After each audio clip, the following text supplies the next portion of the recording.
Hey, Nate. Good to see you again. Good to see you. Grant Nelson, what kind of role do you guys see for him, or how does he fit kind of in the 4-5 range? Yeah, I mean he's been really good in practice so far. He's going to have a little bit different role than probably anybody we've had so far. You know, he's not a guard like Brandon Miller, but he's certainly not a typical big. You know, he's going to play with the ball in his hands a lot more than what a typical big would. But he's going to set pick and rolls. He's going to roll. He's going to pop. He's going to handle in pick and rolls. He's going to play on the perimeter.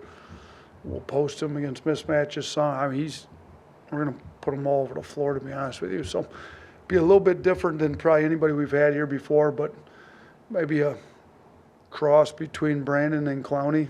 Not saying he's got the best of both of those, but you know, probably a little bit more perimeter oriented and handling it than Clowney, but not quite to the level of Brandon with some of that stuff.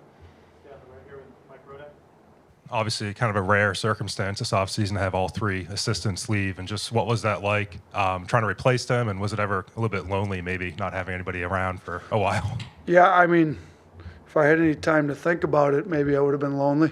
I didn't. There was, I mean, it was great, to be honest with you, just because it speaks to where we've gotten this program in 4 years, to where 3 other athletic departments chose our 3 assistants to go lead their basketball program. So, you know, super happy for Brian and Charlie and Petway, you know, and they all deserved it. And I'd be following their teams close this year. But, you know, it made for an interesting offseason. And then, you know, with the amount of player turnover, it got real busy there in a hurry. So I think we've done a great job replacing those 3. I love our current staff. I think they're working really well together. They've got great chemistry. You know, it gave us a chance to bring in some fresh thoughts, ideas, which we did. But, you know, we had a great staff before. I think we've got a great staff now.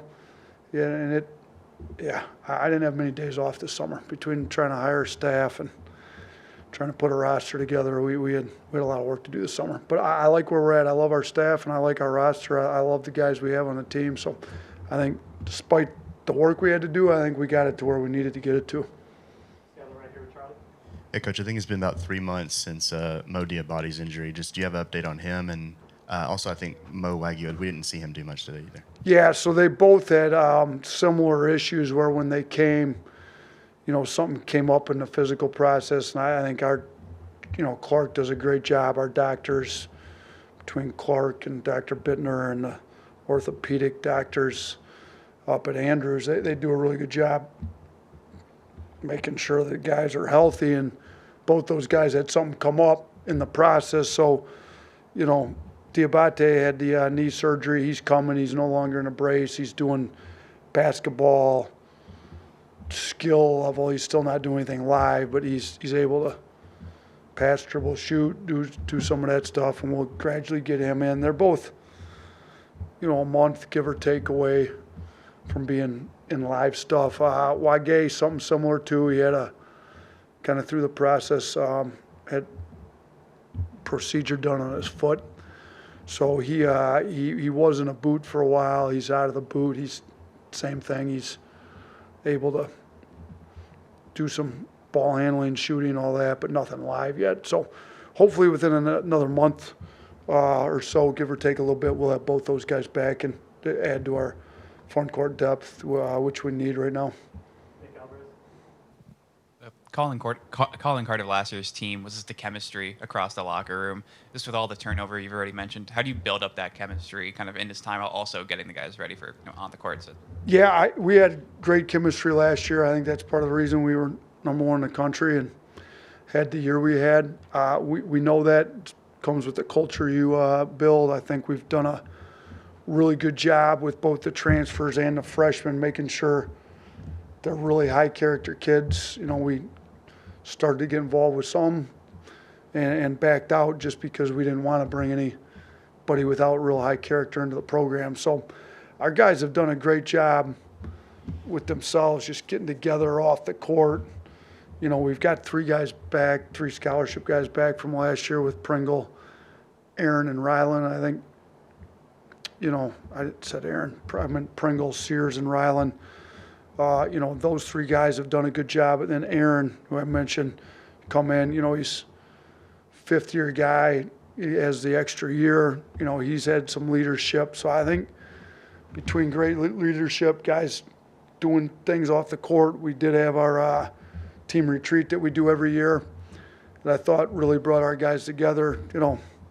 Just different things off the court, and then also having them play with all different guys all summer, putting them on different teams so they play with each other. But really just having great guys that like to see their teammates succeed. They're really happy when their teammates are successful while at the same time competing, understand that the competition and practice is making both them better, which in the long run will make the team better, which in the long run, as we've seen here, when your team's really good, we got a saying, when the tide rises, all the boats rise. The 2 years we've won the regular season and conference tournament both, or we've had two guys drafted in both those 2 years, and they both improved their stock pretty significantly. So, everybody wants to see themselves improve, but in basketball, you don't do that without the team being great.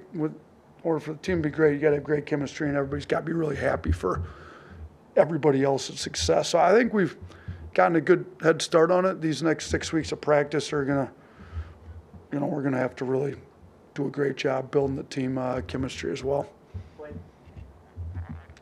What kind of growth have you seen from Rylan over the course of this offseason, and how do you kind of see his role increasing this season? I mean, he's gotten a little taller, for one, so there's actual physical growth.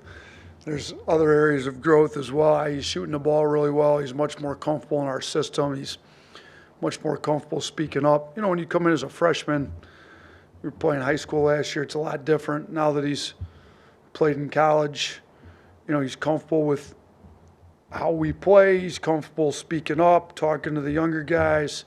He's more aggressive, attacking the rim. He's better on defense. Just his overall growth's been really good. And, in talking to his dad in high school, he made a big jump from his freshman to his sophomore year. And he had a really good freshman year, I thought, for us. Obviously, we had some other freshmen that were, had the second pick in the draft. So we had the 21st pick in the draft. They were both freshmen with him.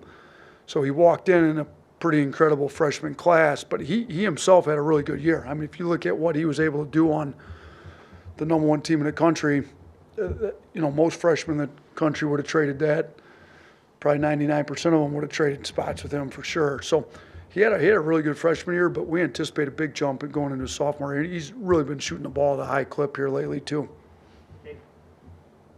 Was there more roster turnover this offseason than you were expecting, or is it just kind of part of your job now where you're going to have to do a lot of roster change? There was definitely a little bit more than what we probably expected or anticipated, but talking to some of the coaches out there, some of the rosters get 100% turnover one season to the next. So, I mean, it's the fact we've got 3 out of 12 guys coming back is, not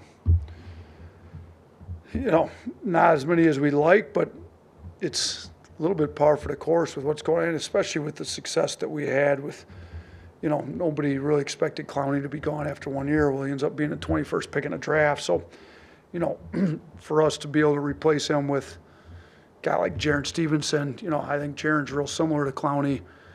If Clowney hadn't left, we wouldn't have been able to go get Jaron. Jaron is looking, to be able to step in, play right away.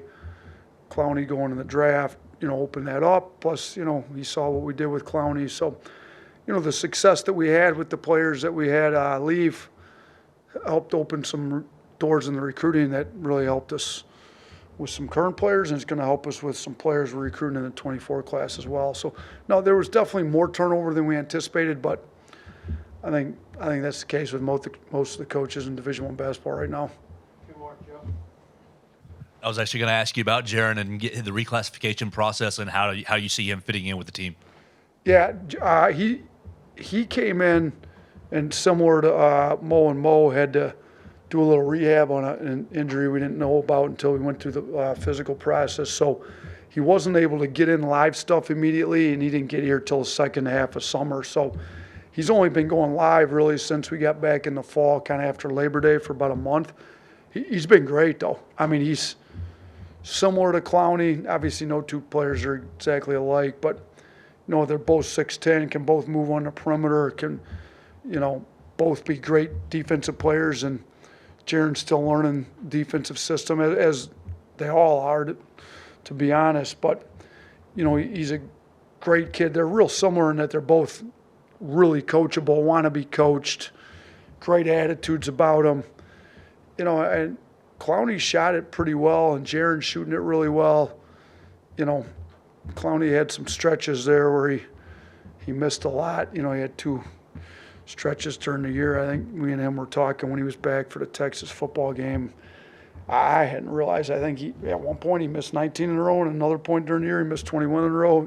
He's making the point, if you throw those two stretches out, I was over 40%, coach. Well, all 40 of those shots came in game play, so you had to count them. So I think, we might, hopefully Jaren doesn't go through as many, those long stretches and ends up shooting a little higher percentage than Noah did because he's a really good shooter. But they're similar. I anticipate him being a huge part of what we're doing, just with 6'10", athletic, moves well, can play on the perimeter and shoot it. He's exactly what we're looking for in the front court. Like last year, you kept that last scholarship open. How close were you to filling that, and how do you see the backcourt depth with Javon obviously leaving and losing a backup point guard? When we lost Javon, that kind of opened that last scholarship up. We didn't really get that close with anybody. We were never, it's open. If, last year it was open and Cosby took it halfway through the year. I don't know if we'll have anybody like that this year. The option's there if we do. If not, it's fine. We've never really played 13 guys in a rotation anyways. It does, I think some teams last year had 10 guys on scholarship. I think that's, when the transfer portal and all this new stuff happened, I think that's one of the kind of byproducts of this. You kind of leave some spots open for transfers. Well, then you're not going to fill them with guys that aren't good enough. And then a lot of scholarships are just now not being used kind of across the country. The fact that we have one opens, really, there was high major coaches that we played against last year that had 3 open scholarships. So, no, we never got that close to using it, and we'll see what happens with it this year. Thank you, Coach. All right, thanks. Appreciate it. Good seeing you guys again.